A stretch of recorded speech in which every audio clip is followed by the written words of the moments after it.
Everyone, I hope आप सभी सब अच्छे होंगे। तो आज का हमारा टॉपिक है वाइटल साइन, जो कि बहुत ही इम्पोर्टेंट टॉपिक है। तो चलिए डेफिनेशन से वीडियो को करते हैं शुरू। वे जैविक चिन्ह जो हमारे जिंदा होने का प्रमाण देते हैं वाइटल साइन कहलाते हैं। वे जैविक चिन्ह जो हमारे जिंदा होने का प्रमाण देते हैं। तो सबसे पहले इनमें कौन सा है? BP, blood pressure, respiration rate, temperature, pulse और पेन। तो सबसे पहले ब्लड प्रेशर को देखते हैं।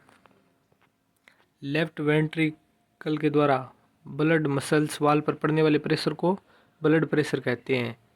ये होगी ब्लड प्रेशर की डेफिनेशन। लेफ्ट वेंट्रिकल के द्वारा किसके ऊपर प्रेशर पड़ता है? मसल्स वाल पर, ब्लड मसल्स वाल पर, तो प्रेशर को ब्लड प्रेशर कहते हैं। Normal BP, normal blood pressure कितना होता है? 120/80 mmHg।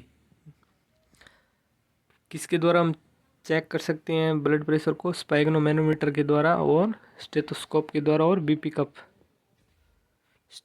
स्पैग्नोमैनोमीटर के द्वारा हम बीपी को चेक कर सकते हैं और स्टेथोस्कोप और बीपी कप के द्वारा। ये हो गई डेफिनेशन, नॉर्मल बीपी हो गई और आर्टिकल्स हो गए।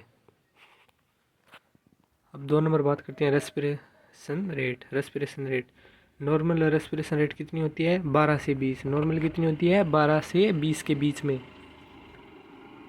नॉर्मल रेस्पिरेशन को ईपुनिया कहते हैं। क्या कहते हैं?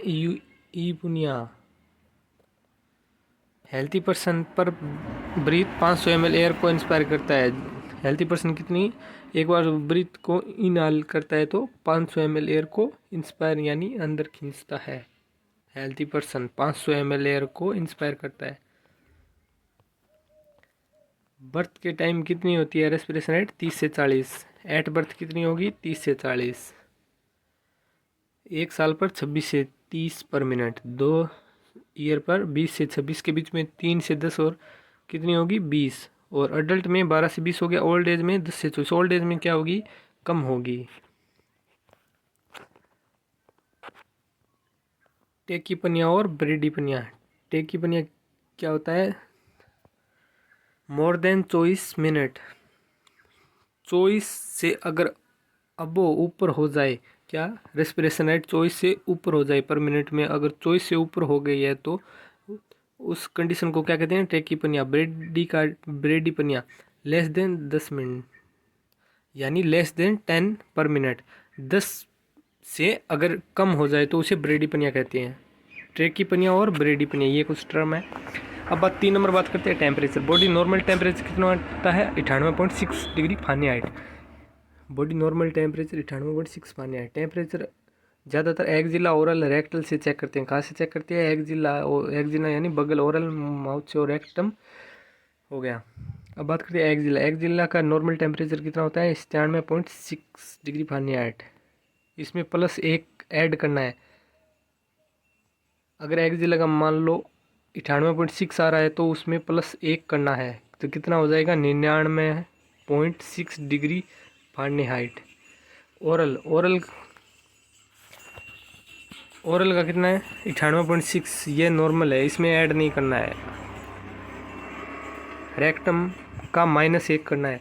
रेक्टम का माइनस करना है। रेक्टम का अगर 100 आ रहा है तो -1 करना है, क्योंकि रेक्टम क्या होता है? गर्म होता है, क्योंकि इसमें ब्लड सप्लाई ज़्यादा होती है, इसलिए रेक्टम +1। रेक्टम में तो +1 करना है और इसमें -1 करना है। अब बात करते हैं पल्स रेट। कोई भी पेरिफेरल आर्टरी या हार्ट के अपेक्स के ऊपर पर मिनट फील की जाने वाली पल्सेशन की संख्या को पल्स रेट कहते हैं। ये हो गई इजी डेफिनेशन किसकी? पल्स रेट की। क्या यह डेफिनेशन? पेरिफेरल आर्टरी या हार्ट के अपेक्स के ऊपर पर मिनट फील की जाने वाली पल्सेशन को पल्स रेट कहते हैं। नॉर्मल पल्स रेट कितनी होती है? 60 से 80 के बीच में। ट्रेकीकार्डिया किसे कहते हैं? ट्रेकीकार्डिया। 100 से अगर पर मिनट पल्स रेट 100 से अबो है तो क्या होगा? ट्रेकीकार्डिया। उस कंडीशन को क्या कहेंगे? ट्रेकीकार्डिया। और ब्रेडीकार्डिया 60 पर मिनट। 60 से अगर पल्स रेट नीचे हो जाए तो उस कंडीशन को कहेंगे bradycardia. Fetal heart rate at birth. Fetal rate कितनी होती है? 140 से 160 मिनट पर मिनट। 140 और 160 के बीच में मिलेगी बच्चे की। फिर बात करते हैं 1 ईयर पर 115 से 130, 4 से 8 ईयर, 4 से 8 ईयर पर कितनी होगी 86 से 100 के बीच में। अडल्ट की कितनी होगी 60 से 100 के बीच में। ओल्ड एज में 40 से 100। अब बात करते हैं कुछ कंडीशन, जैसे माइनस नहीं, 1 टेम्परेचर इंक्रीज होने पर 1 डिग्री टेम्परेचर इंक्रीज होगा तो हमारी बॉडी की पल्स रेट कितनी इंक्रीज होगी 10 पर मिनट, उसमें 10 ऐड कर हो जाएगी। ओल्ड एज की तुलना में यंग पर्सन की पल्स रेट ज़्यादा होती है, मेल की तुलना में फीमेल की पल्स रेट ज़्यादा होती है। एक्सरसाइज हीट पेन के कारण पल्स रेट बढ़ जाती है। सीडेटिव ड्रग और कोल्ड एप्लीकेशन से पल्स रेट कम हो जाती है। सीडेटिव ड्रग कौन सी होती है, नींद वाली ड्रग। कौन सी, नींद वाली ड्रग होती है। अब बात करते हैं पेन यूनिवर्सल पेन स्केल, कुछ स्केल के द्वारा हम पेन को चेक कर सकते हैं कि कितना पेन है। तो पेन वो यूनिवर्सल में स्केल में कितना होता है 0 से 10 पॉइंट होते हैं। तो 0 में अगर होगा तो कोई पेन नहीं है, 1 से होगा तो मिड पेन मानी थोड़ा थोड़ा, 3 से 4 मॉडरेट पेन, 5 से 6 सीवियर पेन, 5 से 6 क्या होगा सीवियर पेन, कितने में 5 से 6 के बीच में। वेरी सीवियर पेन 7 और 8 के बीच में होता है। और 9 से 10 वरिष्ठ पेन, ऐसा है नहीं अदर। ये हो गई वाइटल साइन।